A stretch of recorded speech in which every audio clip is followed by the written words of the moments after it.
नमस्कार। मैं डॉक्टर सोनाली नाइक। आज हम गजानन महाराज के ग्रंथ का 16वां अध्याय पढ़ेंगे। उसके पहले एक मेडिटेशन करेंगे। शांत बैठिए, गहरी और लंबी सांस लीजिए। अपना सारा ध्यान आज्ञा चक्र पर केंद्रित करिए। देखिए कि आप एक बहुत शांत और प्रसन्न जगह पर बैठे हैं। समंदर का किनारा है।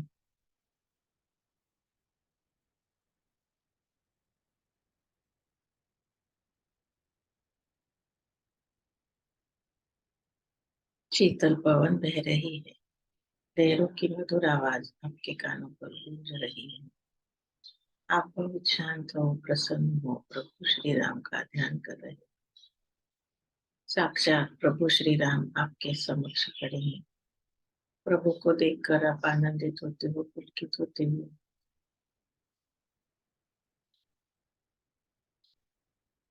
नतमस्तक होते हो।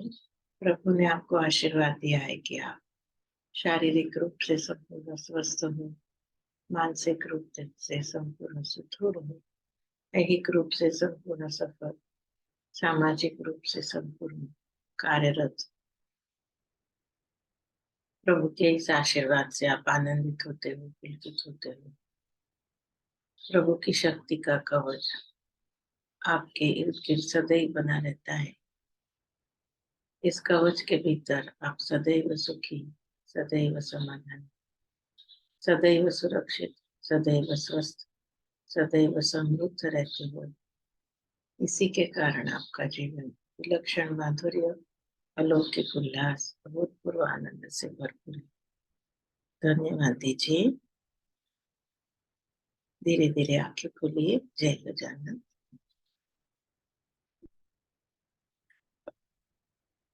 श्री गणेशाय नमः। जय जय हे परशुधर, हे जमदग्नि के कुमार। अपेक्षा अब मत कीजिए, हे परशुराम परमेश्वर। सहस्त्रार्जुन को का करना ताड़न, द्विजों का किया था रक्षण, क्योंकि अपमान उनका न आपसे हुआ था सहन। अब ब्राह्मणों की ओर से आंखें बंद की आपने कैसे? इतनी गहन निद्रा के अधीन आप हुए कैसे? शांति से आप नहीं बैठना, आंखें भी बंद नहीं करना। मुझ पर कैसा संकट आया श्री हरि, आप देखिए न। आपकी सिफारिश के बिना कोई कार्य हो सकता न। आर्य संस्कृति की रक्षा अन्य कोई कर सकता न। गजानन माया अघटित, समझा न कोई उसका अंत। मुंडगांव में थार महाराज का एक कुंडलिक नाम का भक्त। महाराज पर श्रद्धा पूरी, शेगांव की करता वारी, सदैव भक्ति करता रहता, भक्ति में करता भारी। ठकुराइन उसी गांव की एक भागाबाई नाम की किसी एक व्यक्ति पर निष्ठा कभी नहीं टिकती उसकी। वह बहुत दाम्भिक थी, दंभ का बाजार भरती थी। उस बाजार में भोले नारियों को ठगती थी। कुंडलिक से बोली, एक बार जन्म तेरा गया बेकार, किसी को गुरु बनाने का तूने नहीं किया विचार। गजानन की बारी करता, उसे है सदगुरु मानता। उसने कान में मंत्र कभी दिया है क्या, मुझे बता। अरे सुन, बिना विधि के कभी गुरु नहीं बनते। शेगांव के गजानन में तो पागल के ही लक्षण दिखते। तेरा बुखार ठीक हो गया तो उसे ही गुरु मान लिया। काकताली या न्याय पर तो तूने विश्वास कर लिया। गिन गिन गणात बोले भजन, पागल के जैसा आचरण। किसी से भी कुछ भी खाता, उसका तो है भ्रष्ट मन। अंजन गांव चल मेरे साथ, मान ले यह मेरी बात। तेजा जी के शिष्य को हम बनाएंगे गुरु एक साथ। कल के दिन उनके भजन और कीर्तन का आयोजन अंजन गांव में है सुनने। सुबह निकल पड़ेंगे हम। गुरु चाहिए महाज्ञानी, चातुर्य शास्त्र चिंतामणि, भक्ति पंथ दिखाने वाला, और चाहिए महाज्ञान ज्ञान। गजानन में है नहीं इनमें से लक्षण एक भी, इसलिए कहती अंजन गांव का चल पड़ेंगे हम अभी। यह भोकरे पुंडलिक मन से अति था भाविक। भागी के भाषण से उसका चित्त हुआ विचलित। उसने कुछ विचार किया, कीर्तन सुनना तय किया। अंजन गांव अभी तो जाओ, आगे को देखूंगा सोच लिया। ऐसा सोचकर मन में भागी से फिर कहा उसने, अंजन गांव बक्कल मैं भी तेरे साथ में। दोनों ने सब सोच लिया। रात में वह सो गया। सुनो रात में क्या हुआ। तीसरा जब प्रहर हो गया, कुंडलिक के सामने दिगंबर अवस्था में महाराज जैसा एक पुरुष खड़ा हो गया पास में।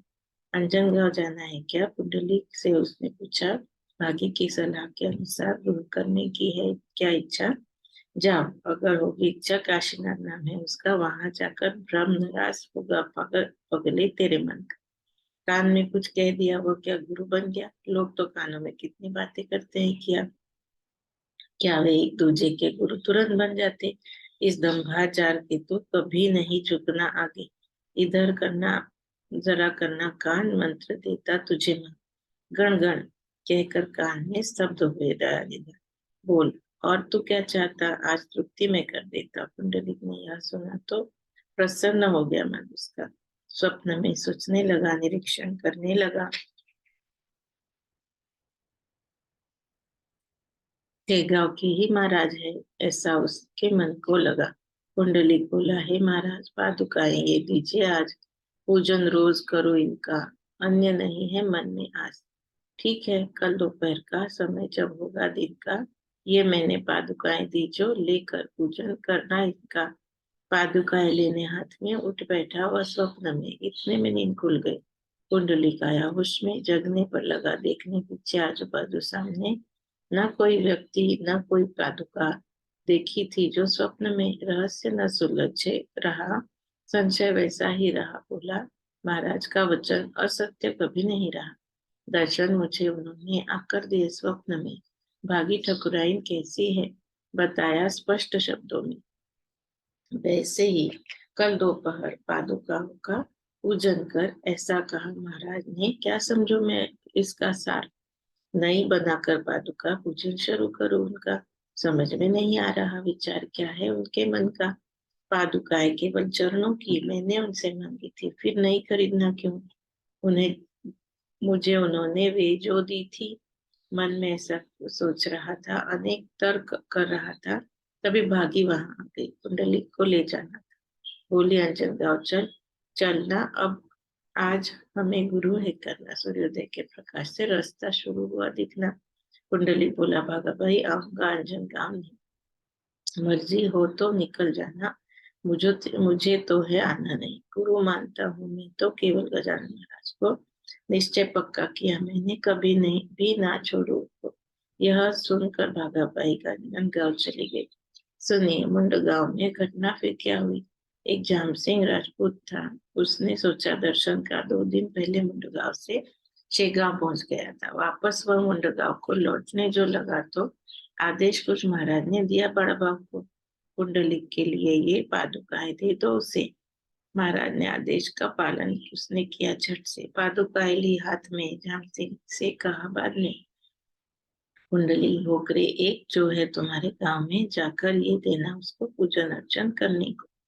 पादुकाएं ली उसने। सुन बड़ा भाव के वचन को। पहुंचा जब गांव में, मिला पंडलिक रास्ते में। पूछने लगा महाराज के क्षेम कुशल के बारे में। मेरे लिए कुछ प्रसाद दिया है क्या आपके पास। यह सुन जाम सिंह को आश्चर्य हुआ खास। कुंडलिक को लिए साथ में जाम सिंह पहुंचा घर में। प्रश्न उसे किया कि ऐसा क्यों पूछा तुमने। कुंडलिक ने स्वप्न की बात उसे कथन की। सुनने पर नष्ट हुई भ्रांति जाम सिंह की। पादुकाएं निकाल ली, कुंडलिक के हाथ में दी। वही पादुकाएं है, देखो उसके घर में आज भी। पूजन किया पुंडलिक ने उस दिन दोपहर में। प्रसाद रूप पादुकाओं का भक्ति भाव था मन में। ऐसे होते सच्चे संत जो होते हैं उनके भक्त। उन्हें गलत रास्ते कभी जाने ना देते कृपावन। भक्तों के पूर्ण मनोरथ करते थे गजानन संत। इस कथा में समझ जाओगे। सुनिए श्रोताओं, एक चित्त। कंवर राजा राम नाम का वाजसनीय ब्राह्मण था। वह अकोले में व्यवसाय करता था सराफी का। यह राजा राम कंवर सोने चांदी का व्यापार कर बन गया था अकोले में मध्यम स्तर का साहूकार। राजा राम कंवर भक्त महाराज का था अत्यंत, अतः उसकी संतति भी महाराज में होती थी। रथ लव और कुश के जैसे उस राजा राम कंवर के 2 आत्मज गुणवान थे। गोपाल त्र्यंबक नाम उनके। त्र्यंबक कनिष्ठ पुत्र था, वह बाहु कहलाता था। हैदराबाद जाकर वहां डॉक्टरी विद्या पढ़ता था। भगवान भक्ति सदा ही करता था। बाहु बचपन से ही चर्चा यह त्र्यंबक की है, बात यह भूलिए नहीं। अगर कोई संकट आता तो महाराज का स्मरण करता। मूसा नदी के किनारे भागा नगरी में था रहता। भाव ऐसा भक्तिमान, भगवान का सदैव ध्यान। उसके दैवत थे शमशेगांव के गजानन संत महान। छुट्टी में जब आया घर को, इच्छा हो गई उसके मन को, शेगांव पहुंचकर खाना खिलाओ। मैं महाराज को चीजें उनके पसंद की इच्छा है ले जाने की। सोच में पड़ा हूँ कैसी व्यवस्था अब होगी इसकी। भाव बोला, है गुरु बताइए क्या करूं। शांत हुई माँ, जब मेरा बचपन भी था हुआ शुरू। अपना घर पर कोई न लगता है, एक बाइक ही है कांता नाम जिसका है नानी। स्वभाव अति तेज है उसका, मन में है ऐसी आस। भोजन तैयार करूं खास ऐसे व्यंजन व्यंजन बनाकर आपको जो आते रास। भाकरी जो हो ज्वारी की, कांदा भाजी अंबाड़ी की, आपके लिए ले आओ गर्म बेसन हरी मिर्च। इस इतना सब बनाने को कैसे कहूँ मैं नानी को। माता ही एकमात्र स्थान योग्य है जिद करने। भाव शांत बैठ कर रहा था कुछ विचार कर। उतने में नानी वहां कुछ काम से पहुंची आकर। नानी पूछे, देवर को किसकी चिंता है आपको। मुखश्री इतनी म्लान आज आपकी हुई है क्यों। भाव की निकली नम्र वाणी, आपको क्या कहूँ भाभी। इस समय मेरे मन में विचार चल रहे हैं जो भी पूर्ण अधिकार के बिना मनोरथ पूर्ण होते ना। अतः आपको भी ये सब बताकर है क्या करना। नानी ने फिर दिया उत्तर, देखो तो सही बोलकर मुझसे संकोच होना क्यों। आप तो है मेरे छोटे देवर, बड़ा भाई पिता समान, उसकी पत्नी माता समान। नानी ही जानी चाहिए, इस बात का रखना ध्यान। यह सुन वह खुश हुआ, नानी को सब बता दिया। नानी, आज मेरे मन में विचार एक ऐसा आया। महाराज की रुचि देखकर सारे व्यंजन तैयार कर महाराज को खिलाने हेतु जाऊं शेगांव में लेकर। अगर आप तैयार करोगी, पुण्य के हकदार बनोगी। इस प्रकार मेरे मन की इच्छाएं भी पूर्ण होंगी। ऐसा उसका सुन उत्तर नानी उससे बोली हंसकर, इतनी सी बात के लिए क्यों बैठे हो संचित होकर। बोलो क्या तैयार करना, मुझे स्पष्ट उत्तर देना। श्री गजानन कृपा से अपने घर में कुछ भी कमी है ना। फिर भाव ने चीजें सारी अपनी भाभी को बताई। वह भी खुशी खुशी फिर रसोई में जुट गई। भाकरी भाजी बेसन और हरी मिर्ची अंजलि भर अपने देवर के सामने उसने रख दी लाकर। भाकरी 3 प्याज 3, साथ में चने का बेसन, फिर हरी भाकरी को ऊपर से लगाया मक्खन। नानी बोले देवर को, जाओ अब शेगांव को बहुत थोड़ा समय अब बचा है गाड़ी छूटने को। गाड़ी निकल जो जाएगी तैयारी बेकार जाएगी। भोजन समय पर पहुंचने से ही चीजें काम आएंगी। बात नानी की सुनकर भाव निकल पड़ा। सत्वर अपने पिता की आज्ञा ली पहुंच गया स्टेशन पर। दुर्भाग्य से गाड़ी 12 की थी, स्टेशन से निकल चुकी। खूब शोकाकुल हो गई चित्तवृत्ति भाव की। भाव रुआसा हो गया, आंखों में पानी भर गया। बोला, महाराज मुझसे क्या, क्यों आपने मुंह मोड़ लिया। मैं बहुत ही दिन, मुझसे क्या होगा। पुण्य मानस का लाभ मिले इतना खोल कौवे हम कहाँ धन्य। अक्षम में कौन सा अपराध आज हुआ मेरे हाथ, इसलिए मेरी गाड़ी ऐसी छूट गई दीनाना। हाय रे दुर्भाग्य मेरे, कैसे दुष्ट विचार तेरे। गुरु की सेवा होने नहीं दी तूने हाथों मेरे। अगर यूं ही बची रही यह मेरी भाजी भाकरी, भोजन में करूंगा नहीं त्रिवार सत्य मेरी वैखरी। हे गुरुवर कृपा राशि, उपेक्षा नहीं करना ऐसी, पुत्र के हाथों भोजन करने दौड़ लगाना माता जैसी। बड़ा आपका है अधिकार, पल में पहुंचते हो केदार। यहाँ आने में क्या क्यों करते आनाकानी तारणहार। मैंने हुक्म किया नहीं, प्रेम से ही बात कही। कहीं से भी यह आपका होता अपमान नहीं। 3 घंटे बचे अभी आने में अगली गाड़ी, तब तक तो बीत जाएगी आपके भोजन की घड़ी। मन में विचार करता ऐसा बैठा वहीं का पैसा। चौथे प्रहर शेगांव को 3 की गाड़ी से पहुंचा। दर्शन करने गया कवर, देखा तो दयालु गुरुवर भोजन किया बिना ही बैठे हुए थे आसन। थालियां कई नैवेद्य की मठ में सामने रखी थी। अवर्णनीय रूप से वे प्रसाद से भरी हुई थी। किसी की जलेबी घीवर, किसी के लड्डू मोतीचूर श्रीखंड और पूरी, किसी की खीर भरपूर। एक एक थाली लाता बड़ा साहेब आके रखता, उनमें से एक को भी महाराज का हाथ न लगता। बाड़ा बोला, हे महाराज, भोजन क्यों न लेते आज? 1 बजे आपके भोजन के दिन कैसे सब ले प्रसाद? प्रसाद सब चाहते हैं पर विनती से डरते हैं, किसी का साहस न होने से हम ही बात करते हैं। महाराज बोले, रखो सबूरी, आग्रह नहीं है जरूरी। चौथे प्रहर भोजन करूंगा, बाद में भी यह खरी मर्जी हो तो रुक जाना, वरना भोजन कर लेना। मुझे परवाह नहीं है, नैवेद्य लेकर घर जाना।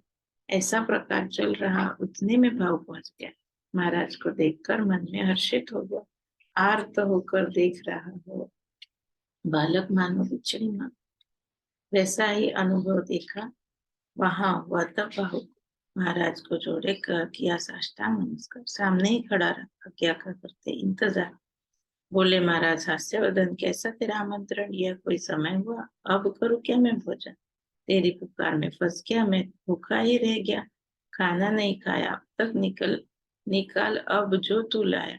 महाराज का भाषण सुनकर भाव हर्षित होकर गाड़ी छूट गई बारह की। मैं भी क्या करता देवेश्वर। बड़ा बहू ने कहा, कवर से दुखी नहीं होना, इसे महाराज के भोजन हेतु तो जो लाए निकालो झट से। यह उनकी सुनकर बात भाकरी बाजी और प्याज कंवर ने निकाली, सामने रखी महाराज के पास। उनमें से 2 भाकरी महाराज ने भक्षण कर ली, एक को प्रसाद रूप में सब भक्तों में वितरित कर दी। यह प्रकार देखकर स्तंभित हुए भक्त सकल। स्वामी का अधिकार पता चला, कितने है भक्तवत्सल। विदुर की कन्या भी छोड़कर पकान सभी, कृष्ण को रास आई थी हस्तिनापुर में कभी।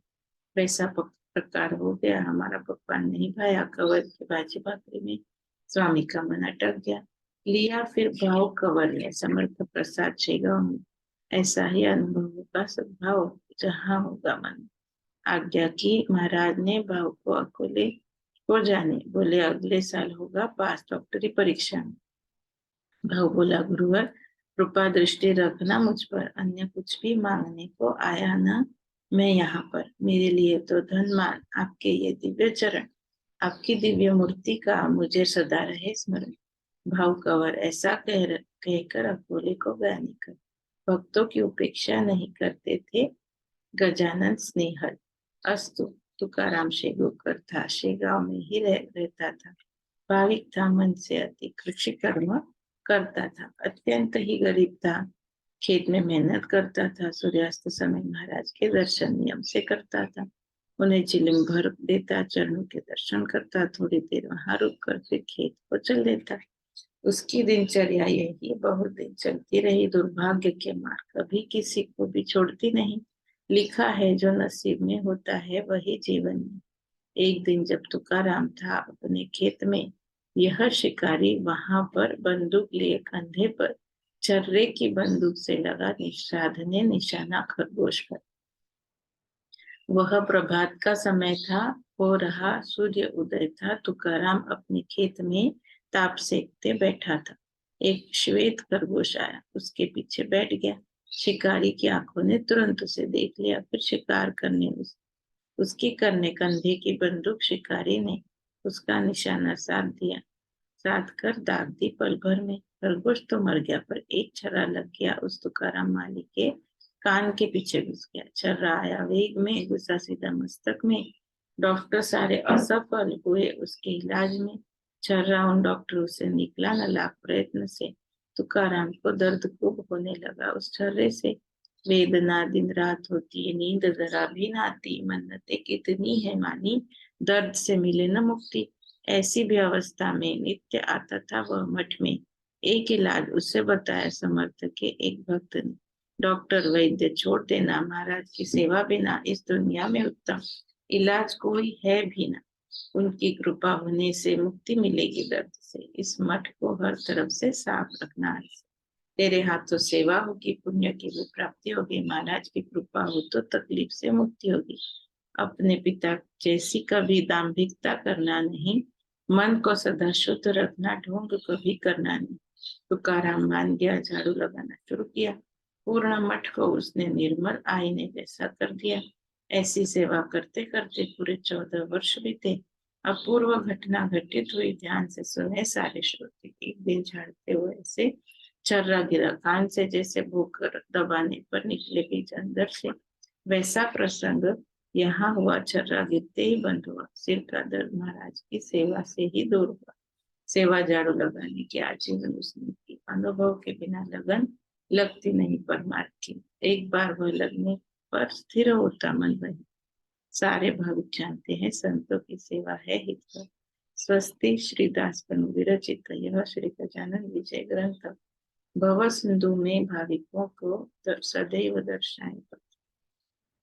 शुभम भवतु श्री हरिहरार्पणमस्तु। श्री गजानन विजय ग्रंथ षोडशोऽध्याय समाप्त।